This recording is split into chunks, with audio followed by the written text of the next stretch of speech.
Contract वाली बहू। नरेश की माँ अपने बेटे से मिलने दिल्ली आ रही है। इस बात का पता चलते ही नरेश के दिल में हलचल मच जाती है। नरेश अपनी माँ के स्वागत की तैयारी में लग जाता है। साथ ही उसे डर भी सताने लगता है कि उसकी माँ कहीं अपनी पुरानी जिद पर फिर से बैठ ना जाए। हे भगवान, इस बार बचा लो, अगले साल पक्का माँ की जिद पूरी कर दूंगा। तभी दरवाजे की घंटी बजती है। नरेश दरवाजा खोलता है तो सामने अपने मकान मालिक को देखकर हैरान हो जाता है, क्योंकि उनके साथ एक सुंदर सी लड़की भी थी।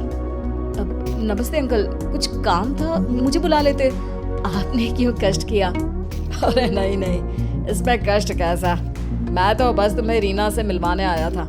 आज से रीना तुम्हारे साथ इसी फ्लैट में रहेगी। अंकल, कोई लड़का फ्लैटमेट नहीं है? एक अनजान लड़की के साथ रहना मेरे लिए थोड़ा अजीब होगा। देखो नरेश, मैं तुम्हें पहले भी बता चुका हूँ कि इस फ्लैट में तुम्हें किसी ना किसी के साथ एडजस्ट करना ही होगा, या फिर तुम अकेले पूरे फ्लैट का किराया दे दो, मैं किसी को नहीं रखूंगा।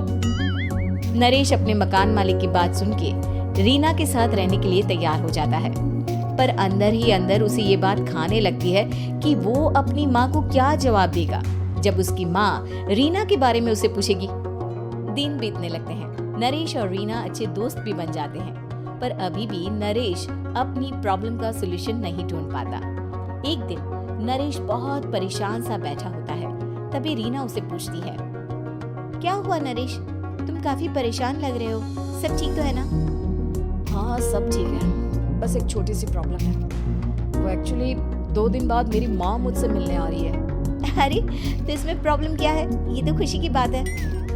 हाँ रीना, बट मेरी माँ एक जिद लेकर बैठ गई है कि मैं शादी कर लूँ, पर मैं अभी इस चीज के लिए तैयार नहीं हूँ। ऊपर से जब वो तुम्हें देखेगी तो 100 सवाल करेगी, क्या जवाब दूंगा?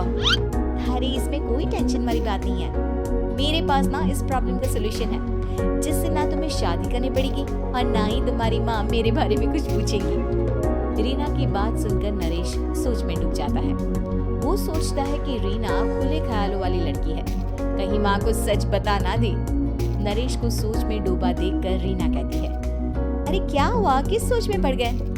डोंट वरी, जैसा तुम सोच रहे हो ना वैसे कुछ भी नहीं है, मेरे पास एक प्लान है। मैं कुछ समझ नहीं पा रहा हूँ, कैसा प्लान?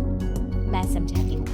हम ना एक कॉन्ट्रैक्ट मैरिज कर लेते हैं। फिलहाल मेरे पास जॉब नहीं है, तो तुम इस रूम का किराया दे देना जब तक तुम्हारी माँ यहाँ रहेंगी, सिर्फ तब तक। और तुम अपनी माँ से कह देना कि मैं तुम्हारी पत्नी हूँ, इससे वो मेरे यहाँ रहने पर कोई सवाल भी नहीं करेंगी। बात तुम्हारी ठीक है, पर माँ से झूठ बोलना, ना ना पापा, मैं ये रिस्क नहीं ले सकता। कोई और आइडिया दो ना तुम। देखो मंजूर हो तो बोलो, वरना सच बता दो, मुझे कोई प्रॉब्लम नहीं है। रीना की बात सुनकर नरेश सोच में डूब जाता है।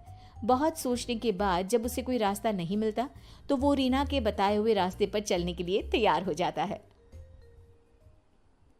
वो रीना से बात करता है और अपनी माँ की पसंद और नापसंद के बारे में बताता है।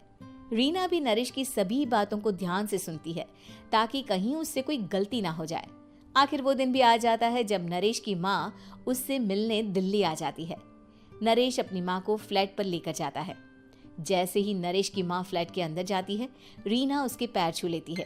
ये देखकर नरेश की माँ थोड़ी घबरा जाती है और नरेश से पूछती है, अरे बेटा नरेश, ये कौन है? माँ, ये आपकी बहू रीना है। माफी चाहता हूँ, सब कुछ इतनी जल्दी में हुआ कि आपको बता ही नहीं पाया, इसलिए सोचा कि क्यों ना आपको सरप्राइज दिया जाए।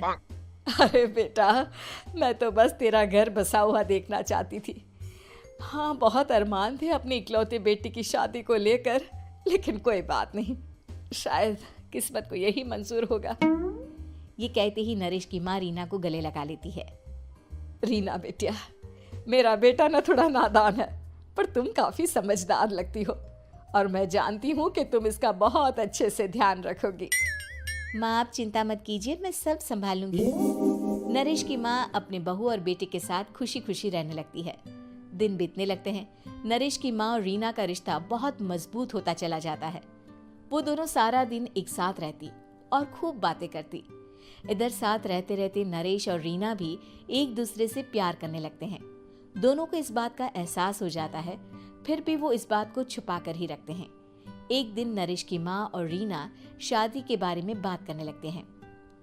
रीना बिटिया, ये तो नरेश ने मुझे बिना बताए शादी कर ली, वरना मैं तो अपनी इकलौती बेटी की शादी इतनी धूमधाम से करती कि सारी दुनिया देखती रह जाती। अच्छा माँ, आप ऐसा भी क्या करती नरेश और मेरी शादी में जो दुनिया देखती रह जाती? अरे बिटिया, एक माँ के अरमान तुम अभी नहीं समझोगी। मैं तो अपनी बहू को एक रानी की तरह लेकर आती और शादी भी बिल्कुल शाही अंदाज में करती, पर मेरे तो सारे अरमान ऐसे ही रह गए। खैर, मुझे तो अपने बेटे और बहू की खुशी चाहिए बस। ये कहते हुए नरेश की माँ की आंखों में आंसू आ जाते हैं।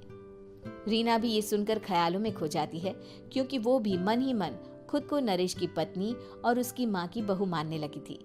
शाम को जब नरेश ऑफिस से घर आता है तो रीना खुद को रोक नहीं पाती और नरेश के सामने उसकी माँ को अपने और नरेश के रिश्ते का सारा सच बता देती है। रीना की बात सुनकर नरेश की माँ दोनों से बहुत नाराज हो जाती है और घर वापस जाने की बात करने लगती है। तुम दोनों ने मुझसे सच छुपाकर बहुत ठेस पहुंचाई है मुझे। अब तुम लोगों के साथ नहीं रहना चाहती मैं, कल ही वापस चली जाऊंगी अपने घर। माँ, मुझे माफ कर दो, ये सब मैंने रीना के कहने पर ही किया है, वरना मैं भी आपको कभी ठेस पहुंचाने के बारे में सोच भी नहीं सकता। हाँ माँ, हमने ये सिर्फ आपका दिल रखने के लिए किया, प्लीज हम दोनों को माफ कर दीजिए। तुम दोनों ने मेरे अरमानों के साथ खिलवाड़ किया है, और वैसे भी मुझे अपने बेटे के लिए एक अच्छी लड़की ढूंढनी है, इसलिए मेरा यहाँ से जाना ही बेहतर होगा। माँ की ये बात सुनकर रीना खुद को रोक नहीं पाती। माँ, क्या मैं आपके घर की बहू बनने लायक नहीं हूँ? रीना की बात सुनकर नरेश हैरान रह जाता है। नरेश की माँ भी कुछ समझ नहीं पाती। मैं कुछ समझी नहीं, आखिर तुम कहना क्या चाहती हो? माँ, मैं वो नरेश से बहुत प्यार करती हूँ और साथ ही साथ मैं आपको भी अपनी माँ मान बैठी हूँ। आज जब आपकी बातें सुनी तो खुद को रोक नहीं पाई, इसलिए सारा सच आपको बता दिया। रीना की बात सुनकर नरेश की माँ की आंखों में आंसू आ जाते हैं और वो अपने बेटे नरेश और रीना को गले लगा लेती है। मेरे घर की बहू तो सिर्फ रीना बिटिया ही बनेगी। मैं आज ही तुम दोनों की शादी की तारीख निकलवा दूंगी, बस एक बार तुम्हारे घर वाले मान जाए। उसी दिन रीना के माता पिता भी उनके फ्लैट पर आ जाते हैं। दोनों परिवार आपस में बैठकर बातें करते हैं और शादी के लिए राजी हो जाते हैं। रीना भी कॉन्ट्रैक्ट फाड़ देती है और कहती है, सही मायने में मैं अब बहू बनूंगी, अब तक तो सिर्फ कॉन्ट्रैक्ट वाली बहू थी।